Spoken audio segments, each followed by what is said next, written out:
Okay fine students, அப்போ நாங்கள் start பண்ணக்கூடியதாக இருக்கும். நாங்கள் இப்போ வந்து கிரேட் 10 இந்த கெமிஸ்ட்ரி சீரீஸை படிச்சுட்டு வந்துக்கிட்டு இருக்கிறோம். அதாவது கிரேட் 10 கெமிஸ்ட்ரி பகுதிகள், ரசாயனவியல் பகுதிகளுக்குரிய வீடியோஸ் நாங்கள் போட்டுக்கிட்டு இருக்கோம். ஸோ அதன் அடிப்படையில் இந்த வீடியோ வந்து அந்த கெமிஸ்ட்ரி சீரீஸில் டே 5 வீடியோவாக இருக்கும். ஓகே தான். ஸோ நாங்கள் கடைசியாக இதுக்கு முதல் 4 வீடியோஸ் டே 1 டே 2ன்னு சொல்லி டே 4 வரைக்குமான வீடியோஸ் வந்து போட்டிருக்கிறோம். ஸோ அந்த வீடியோஸை பார்த்துட்டு இதை கண்டினியூ பண்ணிங்கன்னு சொன்னால் உங்களுக்கு கதைகள் என்ன செய்யும், ஒழுங்காக ஓடுறா விளங்கும். அப்படி இல்லாமல் இதைத்தான் ஃபஸ்ட்டுக்கு பார்க்குறீங்க அப்படின்னு சொன்னால் இதில் நிறைய விஷயங்கள் விளங்காமல் இருக்கிறதுக்கு சான்ஸ் இருக்குது. ஓகே தான். அடுத்தது நீங்கள் இப்போ நிறைய பேர் நோட்ஸ் வேணும்னு சொல்லி கேட்டிருந்தீங்க. உங்களுக்கு நோட்ஸ் தேவையாக இருந்தால் கீழே டிஸ்கிரிப்ஷனில் என்னோடய ஃபோன் நம்பர் இருக்கும் அல்லது ஸ்க்ரீன்லேயே இருக்கையிலும். ஸோ அந்த நம்பருக்கு நீங்கள் வாட்ஸ்அப் பண்ணி உங்களுக்குரிய கெமிஸ்ட்ரி நோட்ஸ் என்ன செய்து கொள்ளலாம், எடுத்துக்கொள்ள இயலும். அது மட்டும் இல்லாமல் நாங்கள் அந்த ஆன்லைன் கிளாஸ் வந்து எங்களுக்கு இப்போ நடந்துக்கிட்டு தான் இருக்குது. பட் நாங்கள் அதை இன்னும் கொஞ்சம் இம்ப்ரூவ் பண்ணி செய்கிறதுக்காக வெயிட் பண்ணிக்கிட்டு இருக்கிறோம். ஸோ அதன் அடிப்படையில் அதுவும் ஸ்டார்ட் ஆகும். உங்களுக்கு தியரி கிளாஸ்க்கு ஜாயின் ஆகணும் அப்படின்னு சொன்னால் நீங்கள் என்ன செய்யலாம், வாட்ஸ்அப் நம்பருக்கு உங்களோட பேரையும் உங்களோட ஸ்கூலையும் உங்களோட கிரேடையும் சென்ட் பண்ணி நீங்கள் ஆன்லைன் கிளாஸில் ஜாயின் ஆகிக்கொள்ள இயலும். ஓகே தானே. ஸோ கடைசி வரைக்குமான ஒரு முழுமையான வழிகாட்டலாம் நாங்கள் என்ன செய்வோம், தருவோம். ஸோ கெமிஸ்ட்ரி சீரீஸில் டே 5க்குரிய வீடியோவாக இந்த வீடியோ இருக்கும். கம்ப்ளீட்டாக பாருங்கள். இந்த வீடியோ தான் ஃபஸ்ட்டுக்கு பார்க்குறீங்கன்னு சொன்னால் இதுக்கு முதல்ல வீடியோஸை பார்த்துட்டு வர்றது உங்களுக்கு கதைகளை இன்னும் ஈஸியாக விளங்கி கொள்ள லேசாக இருக்குது. ஓகே தான். நாங்கள் நேற்று இந்த ஆவர்த்தன அட்டவணை சம்பந்தமாக படிச்சிருந்தோம். அந்த ஆவர்த்தன அட்டவணையில் 8ஆம் கூட்ட மூலகங்கள் இருந்துச்சு. அந்த 8ஆம் கூட்ட மூலகங்களை நாங்கள் வித்தியாசமான ஆக்கள் சொன்னோம், செலிபிரிட்டி மாதிரியான ஆக்கள், கெத்தான ஆக்கள் அப்படின்னு சொல்லியிருந்தோம். வரைக்கும் உங்களுக்கு நினைவு இருக்கும். ஸோ அந்த 8ஆம் கூட்ட மூலகங்களில் வர ஹீலியம், நியோன், ஆகன் எல்லாம் செலிபிரிட்டியான ஆக்கள் அப்படின்னு சொல்லியிருந்தோம் தானே. ஏன்னு சொன்னால் அவங்களுக்கு பூரணமான என்ன இருக்கும், இலத்திரன் நிலை அமைப்பு இருக்கும். ஸோ அதன் அடிப்படையில் அவங்க தவிர பேலன்ஸ் இருக்கிற 17 பேரும் பூரணமான இலத்திரன் நிலை அமைப்பை வச்சிருக்கிறது இல்லை. ஸோ அந்த 17 பேரும் என்ன செய்வாங்கடா, நானும் இந்த 8ஆம் கூட்ட மூலகம் மாதிரி மாறணும்னு சொல்லி ட்ரை பண்ணுவாங்க. ட்ரை பண்ணுற நேரம் சில பேர், நாங்கள் நேற்று படித்தோம், சில பேர் என்ன செஞ்சாங்கடா, தனக்கிட்ட இருக்கிற இலத்திரனை இழந்தாங்க இல்லையா, இழந்தாங்க. ஸோ தனக்கிட்ட இருக்கிற இலத்திரனை இழந்து அவங்க நேரேற்றத்தை பெற்றாங்க. அவங்க ப்ளஸ்ஸாக மாறினாங்க. விளங்குதா? இந்த மாதிரி உதாரணத்துக்கு பொட்டாசியம் ப்ளஸ், Mg2+, கால்சியம் 2+, அப்புறம் லித்தியம் ப்ளஸ் இப்படின்னு சொல்லி நாங்கள் நேற்று கற்ற எண்கள் கொஞ்சம் என்ன செஞ்சுருந்தோம், எழுதியிருந்தோம். உங்களுக்கு நினைவு இருக்க மாதிரி இப்படி ப்ளஸ் அயன்களை உருவாக்கினாங்க. அவங்கள நாங்கள் சொன்னோம் கற்ற என்று சொல்லி, நான் சொல்லி கற்ற என்று சொல்லி பேசியிருந்தோம். ரைட்டா? ஸோ இதெல்லாம் வந்து எங்களை கற்ற எண்கள் அப்படின்னு சொல்லிடலாம், அதாவது நேர எண்கள் சொல்லிடலாம். ஓகே தானே. ஸோ அதாவது 8ஆம் கூட்டத்தில் இருக்கிற மூலகங்கள் வந்து சடத்துவ நிலை அடைஞ்சது. சடத்துவ நிலை என்ன, எவ்வளோ இலத்திரன் வச்சிருக்கீங்களோ அவ்வளோ இலத்திரன் என்ன செய்யும், வச்சிருக்கு. பட் அது தவிர்த்து இருக்கிற இந்த பேலன்ஸ் 17 பேரும் அந்த மாதிரி நானும் ஆகணும்னு ஆசைப்படும். ஆசைப்படுறதுல சில பேர் என்ன செய்வாங்கன்னு சொன்னால் இலத்திரனை இழந்து இந்த மாதிரி கற்றையனா மாறுவாங்க. அதை தான் நாங்கள் நேற்று படித்தோம். இன்னும் சில பேர் என்ன செய்வாங்கடா, இலத்திரனை ஏற்றுக்கொள்வாங்க, கடை வாங்குவாங்க. இன்னொருத்தர்கிட்ட இருந்து கடை வாங்கி என்ன செய்யறது, இலத்திரனை வாங்கிக்கிட்டு சடத்துவ நிலை அடைகிறது. அந்த மாதிரியான கதையை தான் இன்னைக்கு என்ன செய்ய போகிறோம், பார்க்க போகிறோம். ஸோ கடைசி வீடியோ நீங்கள் பார்க்க இல்லைன்னு சொன்னால் கட்டாயம் அதை பார்த்துட்டு வந்தால் தான் இன்றைக்கி நாங்கள் இந்த வீடியோவில் டோட்டலாக பேச போகிற விஷயங்கள் என்ன செய்யும் உங்களுக்கு விளங்கும். ஸோ நாங்கள் திரும்ப ஒரு தடவை எங்களோட ஆவர்த்தன அட்டவணையை போடுவோம். ஆவர்த்தன அட்டவணை இப்படி வரும், ஹைட்ரஜன், அதுக்கப்புறம் helium and lithium, beryllium, boron, carbon, right இப்படின்னு சொல்லி போகும்.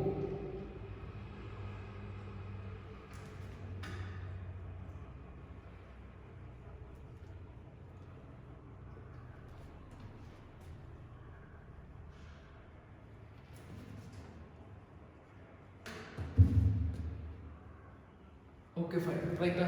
ஸோ இதுதான் எங்கள் என்னது ஆவர்த்தன அட்டவணை. அதில் நாங்கள் நேற்று படிச்சிருந்தோம் இந்த 8ஆம் கூட்ட மூலகங்கள் இருக்குது இல்லையா. இந்த 8ஆம் கூட்ட மூலகங்கள் வந்து பூரணமான எவ்வளோ இலத்திரன் வச்சிருக்கீங்களோ அவ்வளோ இலத்திரனையும் வச்சிருப்பாங்க. ஸோ பூரண இலத்திரன் நிலை அமைப்பு இருக்குதுன்னு சொன்னோம். உதாரணத்துக்கு ஹீலியத்துக்கு 2, நியோனுக்கு 2,8, ஆகனுக்கு 2,8,8ன்னு சொல்லக்கூடிய இலத்திரன் நிலை அமைப்பு இருக்கும்.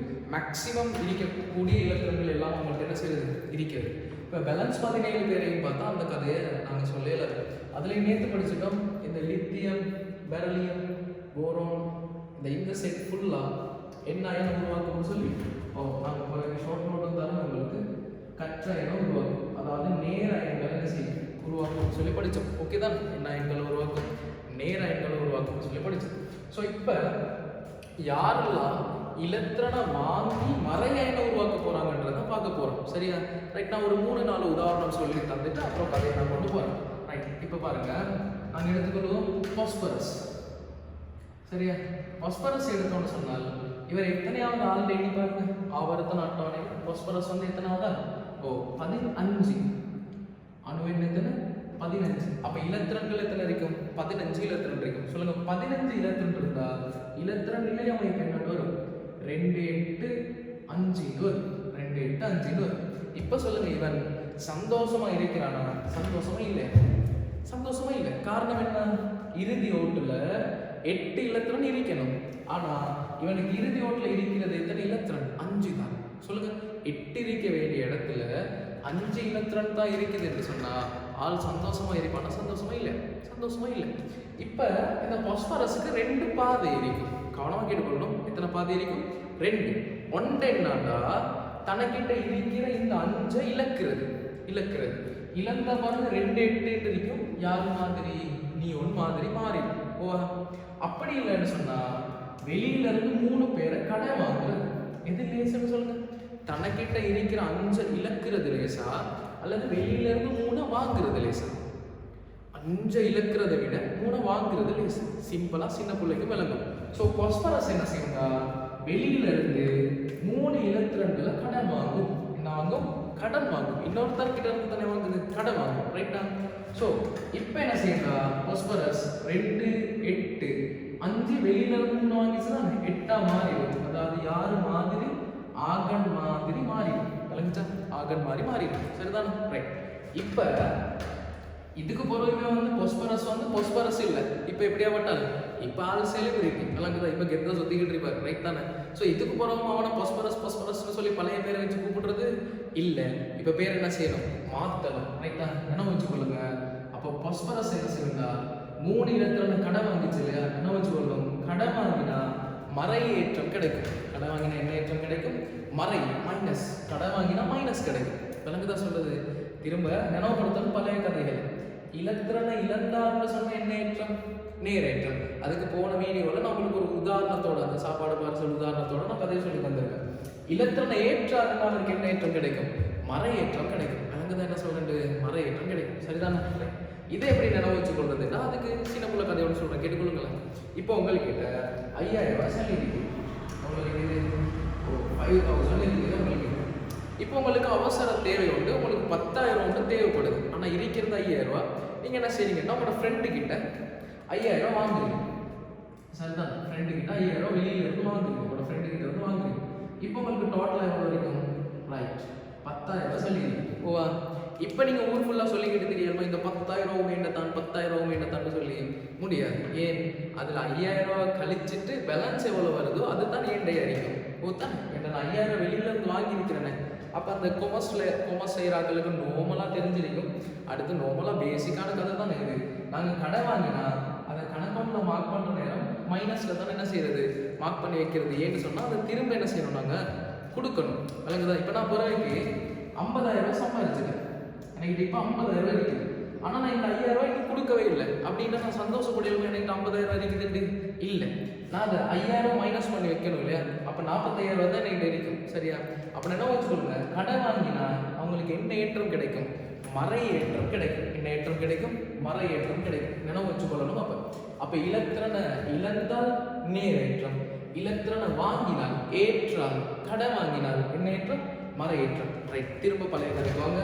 அப்போ பாஸ்பரஸுக்கு 3 இலத்திரன். பாஸ்பரஸ் என்ன செஞ்சா 3 இலத்திரனை வாங்கினான். உங்களுக்கு தெரியும், கடை வாங்கினாலே மைனஸ் 3 வாங்குறதால நினைவு வச்சுக்கொள்ளும் என்னண்டு 3 மைனஸ்னு சொல்லி. அவ்வளோதான், சிம்பிள். அப்போ பாஸ்பரஸ் 3 மைனஸ். இப்போ இவர் சந்தோஷமா இருப்பாரு. இவருடைய இலத்திரன் நிலையாக பாருங்க 2 8 8ன்னு சொல்லி. சிம்பிள் தான். ரைட்டா? இன்னொரு உதாரணம் மட்டும் பார்ப்போம். உதாரணத்துக்கு இப்போ ஆக்சிஜன் இருக்கு. ரைட். ஆக்சிஜன் அவ்வளோ என்ன எத்தனை பாருங்க. எண்ணி பார்த்தா சரி 1 2 3 4 5 6 7 8 8ன்னு சொன்னா இலத்திரன் நிலை அமைப்பு என்னன்னு வரும்? 2,6. ரைட் பாருங்க, சந்தோஷம் இல்லையா? இவன் சந்தோஷமா இல்லை. காரணம் என்ன? இந்த ஓட்டுல 8 இலத்திரன் இருக்கிறோம்டா. ஓவா 8 இலத்திரன் இருக்கிறது. ஆனா ஆக்சிஜன் கிட்ட எத்தனை இருக்குது? வெறும் 6 தான் இருக்குது. அப்போ அளந்து கொண்டிருப்பான், ஐயோ ஒன்றும் இல்லையேன்னு சொல்லி. ரைட்டா? இப்ப இவனுக்கு 2 பாதை இருக்கும் சக்சஸ் ஆகுறது. ஒன்று என்ன? 6 இலத்திரனை இழக்கணும். 6 இலத்திரனை இழந்தா நான் ஹீலியம் மாதிரி ஆகிடும். ஓவா அப்படி இல்லைன்னா வெளியில இருந்து 2 பேரை கடன் வாங்கணும். 6 இலத்திரன் சொல்லிட்டாங்க. 6 இலத்திரனை இழக்கிறது ஈஸியா, 2 பேரை வெளியில இருந்து கடன் வாங்குறது லேசா. 2 பேரை வாங்குறது லேசா. அப்போ ஆக்சிஜன் என்ன செய்யும்டா? வெளியில இருந்து 2 பேரை கடன் வாங்கும். கடன் வாங்கினா சொல்லுங்க, ஆக்சிஜன் எப்படி மாறிடும்? 2,8 மாறிடும். 2,8 யாரு மாதிரி? நியோன் மாதிரி கெத் ஆகிடும், செலிபிரிட்டி ஆகிடும். விளங்குதோ? இப்போ நீங்கள் ஆக்சிஜனை போயிட்டு ஆக்சிஜன் கூப்பிட இயலாது. ஒரு காலத்தில் அவன் ஒன்றும் இல்லாமல் இருந்தால் அப்போ ஆக்சிஜன் கூப்பிட்டீங்க, அவன் கணக்கு எடுக்க மாட்டான். இப்போ கெத்தானால் தானே இப்போ பேரை மாற்றிடுவோம். சரியா? ரைட். அப்போ சொல்லுங்க, இந்த ஆக்சிஜன் என்ன செய்யுது? இலத்திரனை கடை வாங்குது. கடை வாங்கினா மைனஸ், 2 பேரை வாங்குறதால 2 மைனஸ். 2 இலத்திரனை கடை வாங்குறதால 2 மைனஸ்னு சொல்லுவோம். ஈஸி தான். ரைட்டா? கடைசி உதாரணம் குளோரினுக்கு வரும். குளோரின் எண்ணி பாருங்க. குளோரின் 17வது ஆள். அப்போ இலத்திரன் நிலை அமைப்பு 2 8 7 வரும். இறுதி ஒன்று பாருங்க, எத்தனை இலத்திரன்? 8 இருக்கணும். ஆனால் குளோரின் கிட்ட இருக்கிறது 1. ஓவா குளோரின் இருக்கிறது 1. ஸோ இப்போ சொல்லுங்க, குளோரின் தனக்கிட்ட இருக்கிற 7 இலக்குமா, அப்படி இல்லாட்டி 1 வாங்குமா? 1 வாங்கும். சரிதானே? ஸோ குளோரின் என்ன செய்யறா? வெளியிலிருந்து ஒரு இலத்திரனை வாங்கும். சரிதானே? வாங்கிச்சிங்களா? அப்போ குளோரின் வெளியிலிருந்து இலத்திரனை வாங்குதுன்னா கடை வாங்கினா மைனஸ். ஒரே ஒரு இலத்திரனை தானே வாங்குது. அப்போ 1 மைனஸ் போட்டால் போதும். முன்னுக்கு 1 போட தேவையில்லை. முன்னுக்கு 1 போட்டாலும் இது 1 மைனஸ் தான். அந்த 1 அழிச்சாலும் பாருங்க எத்தனை மைனஸ் இருக்கு? 1 மைனஸ் தான். ஈஸி. விளக்குதா? இவ்வளோ தான் கதை. அப்போ நினைவு வச்சுக்கொள்ளணும். பாருங்க, இங்கே மைனஸாக மாறுறாங்க. எதன் அடிப்படையில்? இலத்திரனை வாங்குறதன் அடிப்படையில். கடை வாங்க இலத்திரனை வாங்குறதால, ஏற்கிறதால. ஸோ நினைவு வச்சுக்கணும், இலத்திரனை ஏற்றால் அவங்களுக்கு என்ன ஏற்றம் கிடைக்கும்? மறை ஏற்றம் கிடைக்கும். என்ன ஏற்றம் கிடைக்கும்? மறை ஏற்றம் கிடைக்கும். சரிதான்? ஸோ கதை வந்து சரி சிம்பிள். நினைவு வச்சுக்கொள்ளுங்க. இந்த மாதிரியான மறை ஏற்றமுடைய அயன்களை சொல்லணும். எப்படி? இந்த மாதிரியான மறை ஏற்றமுடைய அயன்களை சொல்லணும். மறை அயன் அப்படின்னு சொல்லி, அப்படி இல்லைன்னா அணை என்று சொல்லணும். என்ன சொல்லணும்? அணை ஒன்று சொல்லணும். மறை அயன்னு சொல்லி, அப்படி இல்லைன்னா என்னன்னு சொல்லணும்? அணை என்று சொல்லணும். ரைட் தானே? இப்போ பாருங்க, இலத்திரனை இழந்தால் கற்றயன் நேரேற்றம், இலத்திரனை ஏற்றால் அணையன், அவங்களுக்கெல்லாம் என்ன ஏற்றம்? மறை ஏற்றம். ஸோ இதெல்லாம் நினைவு வச்சுக்கிட்டீங்கன்னு சொன்னால் இன்னும் ஈஸியாக என்ன செய்யலாம்? கதையை கொண்டு போக இப்போ பாருங்க, இவங்களெல்லாம் சடத்துவ நிலையை என்ன செய்ய போகிறாங்க? இலத்திரனை இழந்தோ ஏற்றோ அடைய போகிறாங்க. சரிதானே? சிம்பிளா? இப்போ யாரெல்லாம் இந்த அணையனை உருவாக்குன்றதை பார்க்க போகிறோம். இப்போ சொன்னோம் தானே, இவங்களெல்லாம் தான் என்னத்தை உருவாக்குறது? கற்றையன். இப்போ என்ன சொல்ல போகிறோம்னா, யாரெல்லாம் இந்த அணையனை உருவாக்கும், யாரும் மைனஸ் அயனை உருவாக்குன்னு சொல்ல போகிறோம். ஈஸி. 6 பேர் தான். இந்த 6 பேரும் என்ன செய்ய போகிறாங்கன்னா மறை அயனை உருவாக்குவாங்க. விளங்குதா? Nitrogen, oxygen, chlorine, phosphorus, sulphur, chlorine, இதெல்லாம் இந்த மாதிரி என்ன செய்யும்? மறை அயன்களை உருவாக்க போகுது. சரியோ? ஈஸி. அப்போ இவனெல்லாம் உருவாக்க போகிறது கற்றயன்களை, இவங்களெல்லாம் உருவாக்க போகிறது அணையன்கள். அணையன்டா மறையேற்றம், கற்றயன்னு சொன்னால் நேரேற்றம். இப்போ இன்னும் பதத்தில் என்ன செய்வோம்? இது ப்ளஸ், இது மைனஸ். சொல்லுங்க, ப்ளஸ்ஸையும் மைனஸையும் கிட்ட கிட்ட கொண்டு வந்தால் என்ன செய்யும்? ப்ளஸ்ஸும் மைனஸும் எதிரெதிர் ஏற்றம் தானே. கிட்ட கிட்ட கொண்டு வந்தால் என்ன செய்யும்? சேர்ந்து கொள்ளுமா? கவரும் தானே, சேர்ந்து கொள்ளும். ரைட்டா? ஒத்த ஏற்றங்கள் தானே, சாரி ஒவ்வாத ஏற்றங்கள் தானே. ப்ளஸ்ஸும் மைனஸும் தான் சேர்ந்து கொள்ளும். அப்போ இப்போ என்ன செய்ய வேண்டாம்? இன்னும் கொஞ்சம் நேரத்தில், இப்போ இல்லை இன்னும் கொஞ்சம் நேரத்தில் ப்ளஸ்ஸையும் மைனஸையும், அதாவது கற்றையையும் அணையையும் கிட்ட கிட்ட கொண்டு வருவோம். அப்போ சேர்ந்து கொள்வாங்க. சேர்ந்து தான் என்னத்தை உருவாக்க போகிறாங்க? சேர்வையை உருவாக்க போகிறாங்க. விளங்குது அப்போ கதை இப்படி போகுதுன்னு சொல்லி? ஈஸி தானே? ரைட்டா? ஸோ இப்போ என்ன செய்வோம்னு சொன்னால், நாங்கள் இந்த அணையன் 6 பேர் சொன்னோம் தானே, இந்த 6 பேரை பற்றி நேற்று அடித்தோம் இல்லையா? அந்த சார்ட் லாஸ்ட் வீடியோவில் சார்ட் ஒன்று அடிச்சிருந்தோம். அந்த மாதிரி சார்ட் ஒன்று அடிச்சு என்ன செய்ய போகிறோம்? ரைட். அதை நோக்கி அடுத்த கதையை நோக்கி போகிறோம். ஓகே? ஸோ இதில் எது சரி தேவைன்னு சொன்னால் மார்க் பண்ணி வச்சுக்கொள்ளுங்களா? ரைட்டா?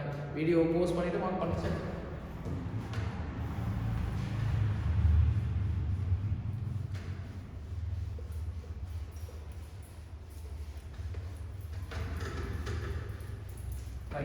நாங்கள் என்ன செய்யணும்னா நேற்று மாதிரி சார்ட் ஒன்று பண்ணிக்கணும்.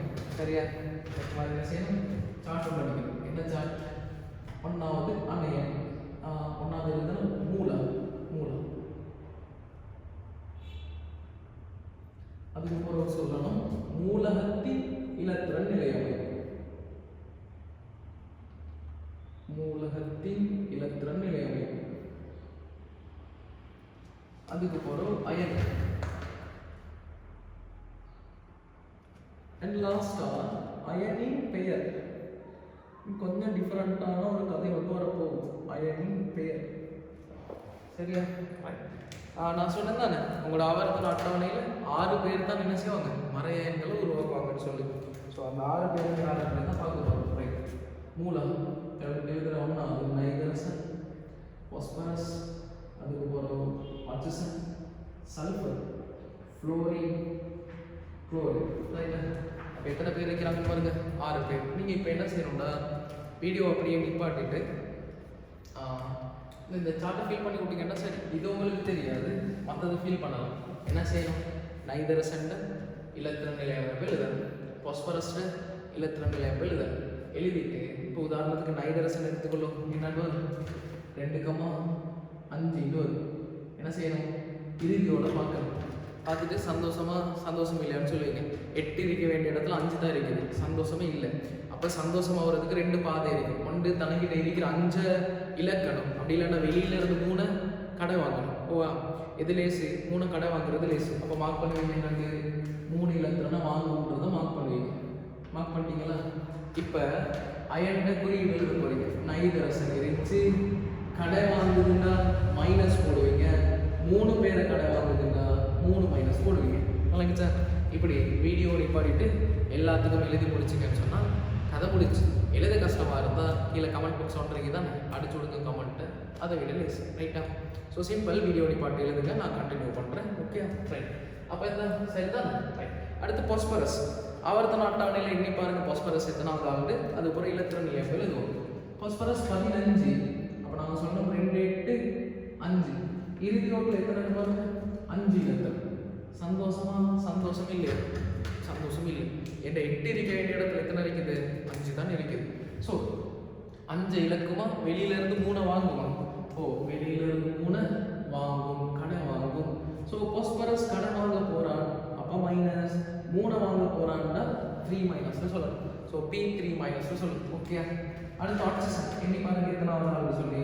ஆக்சிஜன் வந்து 8வது ஆள். 8ன்னு சொன்னால் 2,6. இறுதி ஓட்டில் 8 இருக்கணும். ஆனால் பாவம் எத்தனை இருக்குது?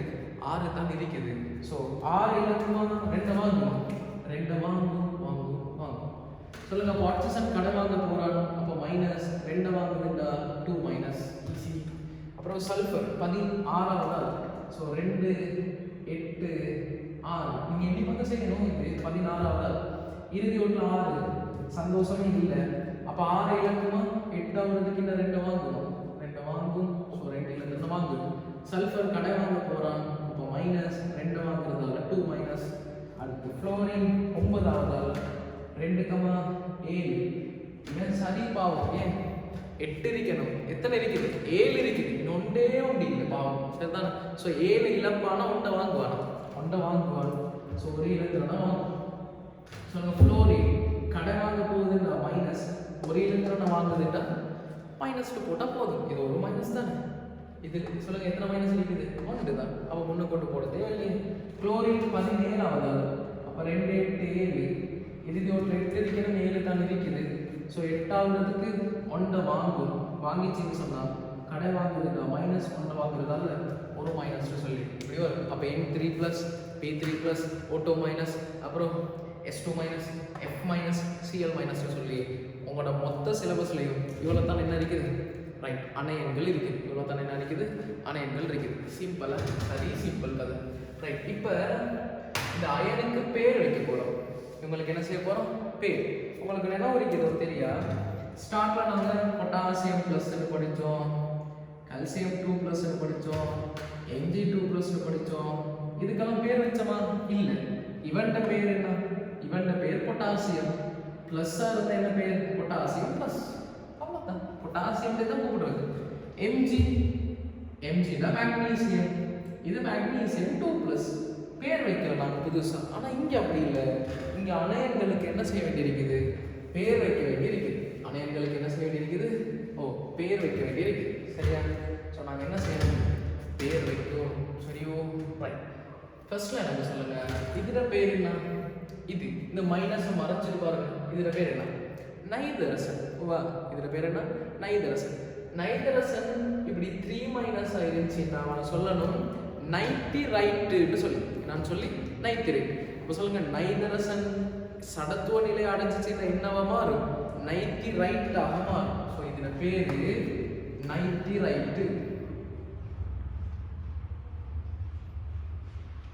நைட்ரைட். சரியா? என்ன பேரு? நைட்ரைட். ஈஸியா? சரிதானே? அப்ப சொல்லுங்க, நைதரசன் N3- என்ன பேர்? நைட்ரைட். நைதரசன் நைட்ரைட். இதுல பேர் என்ன?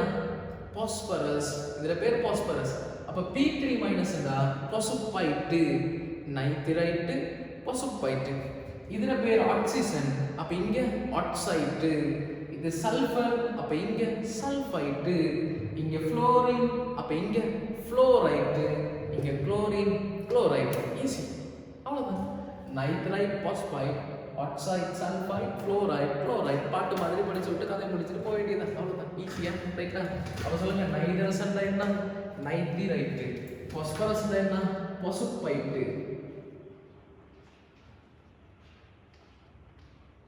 ஆக்சிஜன் என்ன? ஆக்சைடு. சல்ஃபர் என்ன? சல்ஃபைட்டு.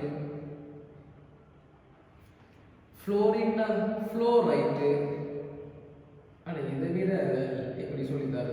சரிதான். Chlorine chloride. ஈஸியா? ஈஸி. அப்ப சொல்ல கொடுங்க, phosphorus phosphide, nitrogen nitride, oxide oxide, sulphur sulphide, fluorine fluoride, chlorine chloride, ஃபைட்டு சைட்டு ரைட்டு அடிச்சு போட்டு போக வேண்டியதான். சரிதான்? ரைட்டா? சிம்பிளா? அப்ப திரும்ப nitrogen nitride, phosphorus phosphide, oxygen oxide, sulphur sulphide, fluorine fluoride, எல்லாம் குளோரின் குளோரைட்டு வரும். ஈஸி. ரைட்டா? ஸோ இவ்வளவு தான் உங்களோட மொத்த சிலபஸ்லேயும் இருக்கிற மறையங்கள். இது இல்லாமல் மூலிகம்னு சொல்லி போகிற வரைக்கும் நாங்கள் படிப்போம். அது இப்போ தேவை. ரைட்டா? ஸோ இதுதான் கதை. ரைட்டா? ஸோ என்ன செய்யுங்கன்னு சொன்னால், இது அப்படியே உங்களோட நோட்ஸில் என்ன செய்யுங்க, வீடியோ நிப்பாட்டிட்டு போட்டுக்கொள்ளுங்க. ஓகே? ரைட். வீடியோ நிப்பாட்டிட்டு போட்டுக்கொள்ளுங்க. நீங்கள் எழுத காட்டியும் நான் இங்கே நிற்கிறேன். சரிதான்? ரைட்டா? வீடியோ நிப்பாட்டிட்டு எழுதிக்கொள்ளுங்க. சரி? ரைட். நான் நிற்கிறேன். சரி, பார்த்துக்கொள்ளுங்க. இப்போ என்ன செய்ய போகிறோம்னு சொன்னால், எங்கள்கிட்ட ஆல்ரெடி என்ன இருக்குது? ப்ளஸ் அயன்கள், அதாவது கற்ற அயன்கள் இருக்குது. ஓவா? இப்போ எங்கள்கிட்ட என்ன இருக்குது? மறை அயன்கள் இருக்குது. ப்ளஸ்ஸையும் மைனஸையும் சேர்த்து என்னையால் என்னத்தை உருவாக்க முடியும்? சேர்வைகளை உருவாக்க முடியும். போதானே? ரைட். சேர்வைகளை உருவாக்குறதுக்கு முன்னுக்கு ஒரு சின்ன கான்செப்ட் ஒன்று படிக்கணும். படிச்சுட்டோம்னா சேர்வையை டக்குன்னு என்ன செய்யலாம்? உருவாக்கிட்டு போயிட்டு கொண்டே இருக்கலாம். ரைட்டா? ஈஸி தான். சரி லேசு.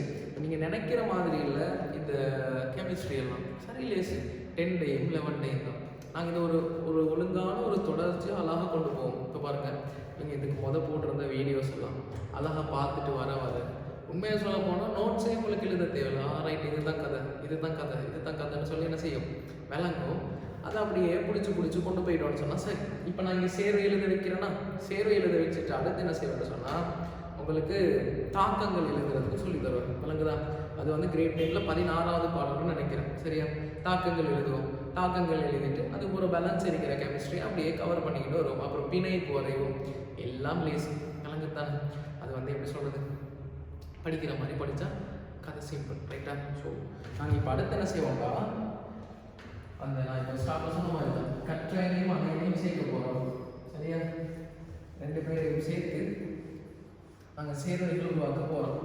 சேர்வைகளை உருவாக்குறதுக்கு முன்னுக்கு எங்களுக்கு ஒருத்தரை பற்றி தெரியணும். அவரை தெரிஞ்சால் தான் சேர்வை உருவாக்க ஏன். ரைட்டா? அவர்கிட்ட பேர் என்ன? வலுவலவுன்னு சொல்லணும். நான் சொல்லணும் வலுவலவு.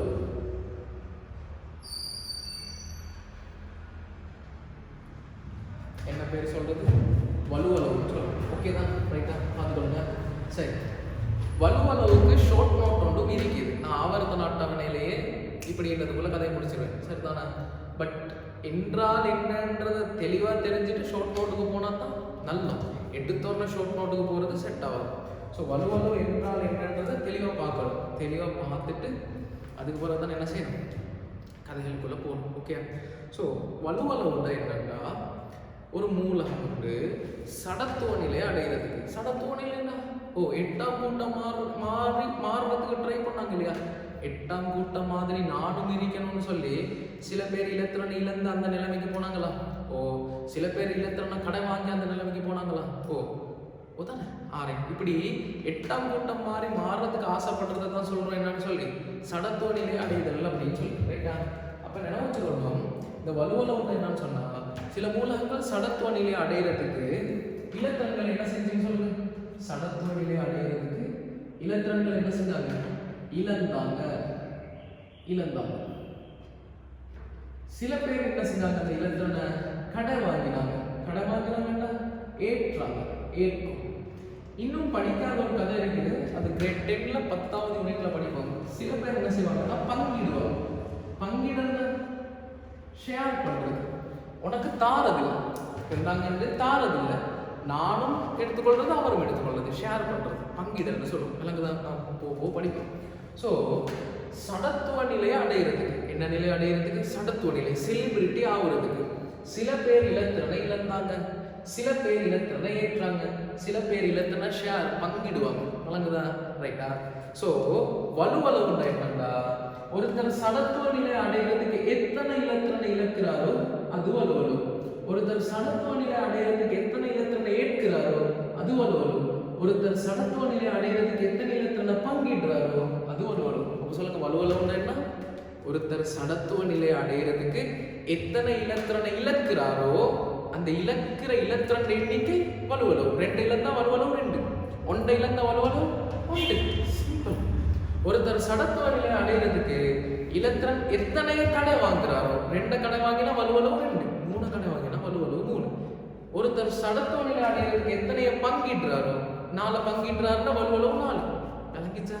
ஸோ எத்தனை பங்கிடுறாரோ அது வந்து என்னன்னு சொல்லுங்க, வலுவளவுன்னு சொல்லணும். அப்போ இலக்கிற இலத்திரன் எண்ணிக்கை அல்லது ஏற்கிற இலத்திரன் எண்ணிக்கை அல்லது பங்கிடுற இலத்திரன் எண்ணிக்கை நாங்கள் சொல்லுவோம் என்னன்னு சொல்லி வலுவளவுன்னு சொல்லுவோம். அதை விளங்கிச்சா? அப்போ சடத்துவ நிலை அடைகிறதுக்கு ஒரு மூலகம் இலக்கும் அல்லது ஏற்கும் அல்லது பங்கிடும் இலத்திரன்களின் எண்ணிக்கை வலுவளவு எனப்படும். கதை முடிஞ்சு நோட்ஸில் எடுத்து பாருங்க, நோட்ஸில் பாயிண்ட்ஸ் இருக்கும் அப்படி. ரைட்டா? சிம்பிளா? ரைட். இதுதான் வலுவளவுன்னு சொல்றது. ரைட். இன்னும் கொஞ்சம் டீப்பாக போவோமே அப்படின்னா, டீப் இல்லை, இன்னும் கொஞ்சம் விளங்கப்படுத்துவோமே அப்படின்னு சொன்னால் ரைட், விளங்கப்படுத்துவோம், பிரச்சனை இல்லை. என்ன பார்த்துக்கொள்ளுங்க. உதாரணத்துக்கு நான் எடுக்கிறேன் சோடியம். ரைட். டக்குன்னு உங்களோட ஆவர்த்தன அட்டவணை எடுங்க. எத்தனாவது ஆள் எண்ணி பாருங்க சோடியம். அப்படி எண்ணி பாருங்க, 11 வருது. 11 இலத்திரங்கள் என்ன? 2, 8, 1. சொல்லுங்க, சோடியம் சந்தோஷமா இருக்குதா கவலையா இருக்குதா? கவலையா தான் இருக்கும். ஏன்? இறுதி ஓட்டுல 8 இலத்திரங்கள் இருக்கணும், ஆனா எத்தனை இருக்குது?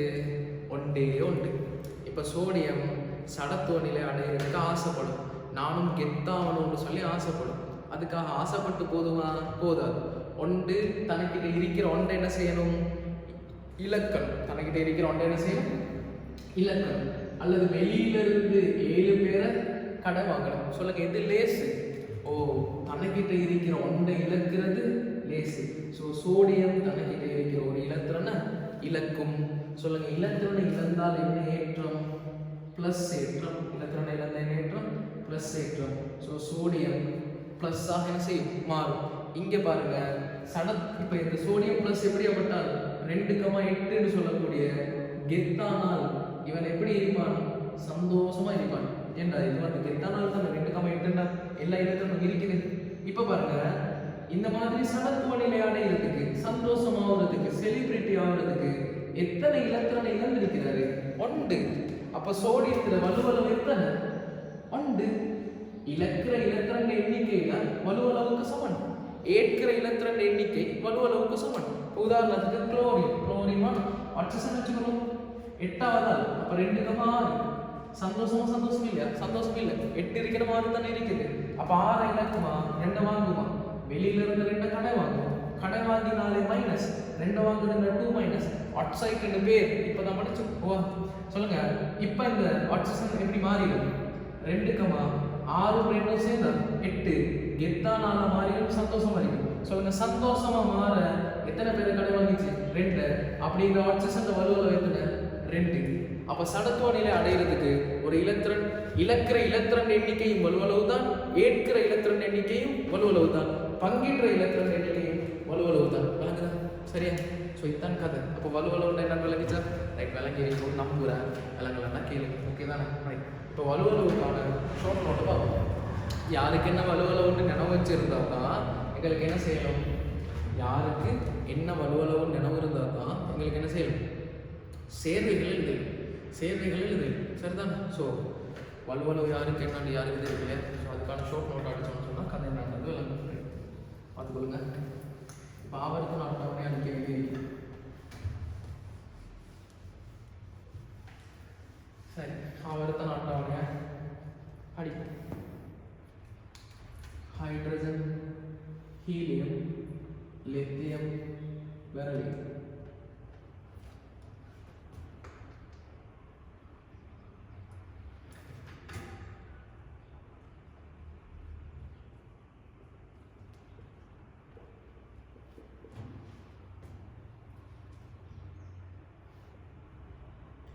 சரியோ? ரைட். சொல்லுங்க, ஆவர்த்தன அட்டவணையில் நாங்கள் ஆல்ரெடி படிச்சிருக்கிறோம். ஆவர்த்தன அட்டவணை எடுத்த எத்தனை கூட்டங்கள் இருக்கும்? எத்தனை கூட்டம்? கன்ஃபார்மாக எத்தனை கூட்டம்? 8 கூட்டம். இது முதலாம் கூட்டம், 2ஆம் கூட்டம், 3ஆம் கூட்டம், இது 4, இது 5, இது 6, இது 7, இது 8. சரியா? ரைட்டா? ஓ, நினைவு வச்சுக்கொள்ளுங்க. சொல்லித்தார ஷோர்ட் நோட்டை. சரியா? ரைட், பார்த்துக்கொள்ளுங்க. வலுவளவுன்ற என்னன்னு சொன்னால், ஒரு மூலகம் சடத்துவ நிலை அடையிறதுக்கு. சடத்துவ நிலைன்னா என்ன? எவ்வளோ இலத்திரனை வச்சிருக்கலும் அவ்வளோ இலத்திரனை வச்சிருக்கிற நிலைமை ஒன்று அடையிறதுக்கு. அதாவது செலிபிரிட்டி ஆகுறதுக்கு எத்தனை இலத்திரனை இழக்குதோ அதை அவன்கிட்ட வலுவளவு. அப்படி இல்லைன்னா எத்தனை இலத்திரனை ஏற்குதோ அதை அவன்கிட்ட வலுவளவு. அப்படி இல்லைன்னா எத்தனைய பங்கிடுதோ அதை வந்து வலுவலவு. ஸோ அந்த வலுவலவுக்கு ஷோர்ட் நோட் ஒன்று அடிக்க போகிறோம். நினைவு வச்சுக்கொள்ளணும். முதலாவது கூட்டம்னு சொன்னால் அவங்களோட வலுவலவு 1. 1வது கூட்டம்னா வலுவலவு எதுன்னு எவ்வளோ லேசர் பாருங்க. 1வது கூட்டம்னா வலுவலவு 1. அப்போ ஹைட்ரஜன், லித்தியம், சோடியம், பொட்டாசியத்தில் வலுவலவுகள் எத்தனை? 1. நீங்கள் கொப்பையை திருப்பி பாருங்க. இது எல்லாத்துக்கும் 1+ தான் இருக்கு. 1+ என்ன அர்த்தம்? ஒரு இலத்திரனை ஹைட்ரஜன் நம்ம படிக்கல. ஒரு இலத்திரன் என்ன செஞ்சுட்டாங்க? ஓ, இழந்துட்டாங்கன்னு அர்த்தம். இழக்கிற இலத்திரன் எண்ணிக்கை தானே வலுவலவு. ஸோ 1 இழந்தாங்கன்னா வலுவலவு எத்தனை? 1. அப்போ 1வது கூட்டம்னா வலுவலவு 1, 2வது கூட்டம்னா வலுவலவு 2, 3வது கூட்டம்னா வலுவலவு 3, 4வது கூட்டம்னா வலுவலவு 4, 5ஆம் கூட்டம்னா வலுவலவு 3. அது ஏன் அப்படி ஆயிடுச்சு? 5ஆம் கூட்டம்னா வலுவலவு 3. ஓ, 5வது கூட்டம்னா 8ஆவதுக்கு எத்தனையை வாங்கினாங்க? இந்த நைட்ரஜன், பாஸ்பரஸ் கொப்பியை திருப்பி பாருங்க. நோட்ஸ்ல இருக்கும். அவங்கெல்லாம் அணையன்கள் இல்லையா? 3 இலத்திரனை வாங்கியிருப்பாங்க. அப்போ N3- P3- தான் இருக்கும். விளங்குதா? அப்போ வாங்கின இலத்திரன் எண்ணிக்கை 3 இருக்கும். அப்போ என்ன வச்சுக்கொள்ளணும்? 5வது கூட்டம்னா 8ஆவதுக்கு இன்னும் 3 வேணும். இப்போ 3 வாங்கும். அப்போ வலுவலவு 3. அடுத்து 6வது கூட்டம்னா 8ஆவதுக்கு இன்னும் 2 வேணும். அப்போ வலுவலவு 2. 7வது கூட்டம்னா 8ஆவதுக்கு இன்னும் ஒரு இலத்திரன் வேணும். அதை வாங்கும். அப்போ வலுவலவு 1. 8வது கூட்டத்துக்கு நாங்கள் வலுவலவு சொல்றது இல்லை. ஈஸி கதை. ஏன் 8ஆவதுக்கு சொல்றது இல்லை? அவங்க ஆல்ரெடி எல்லா இலத்திரனை வச்சிருக்கிறாங்க தானே. அவங்க ஆல்ரெடி கெத்தானாக்கள். அவங்க இலத்திரனை இலக்கணம் ஏற்கணும்ன்ற எந்த ஒரு தேவையும் இல்லை. அப்போ சொல்லுங்க, 1வது கூட்டம்னா வலுவலவு 1, 2வது கூட்டம்னா வலுவலவு 2, 3வது கூட்டம்னா வலுவலவு 3, 4வது கூட்டம்னா வலுவலவு 4, 5 8ஆவதுக்கு இன்னும் 3, 6 2, 7 1. கதை முடிச்சு. அப்போ இவ்வளோ தான் வலுவலவுகளும் அதோட ஷோர்ட் நோட். ஈஸி தான். இந்த 4ன்ற கதை உங்களுக்கு தெரியாயிடும். அது பங்கிடல்ல வரும். சரியா? ஸோ என்ன வச்சுக்கொள்ளுங்க. முதலாவது கூட்டம்னா வலுவலவு 1, 2வது கூட்டம்னா 2, 3 3, 4 4, 5 3, 6 2, 7 1. ஓகே. ஸோ இதுதான் அந்த வலுவலவுகளுக்கான கதை. இது என்ன செய்யுங்க? ஒரு கோப்பியில் போட்டுக்கொள்ளுங்க. ஓகே.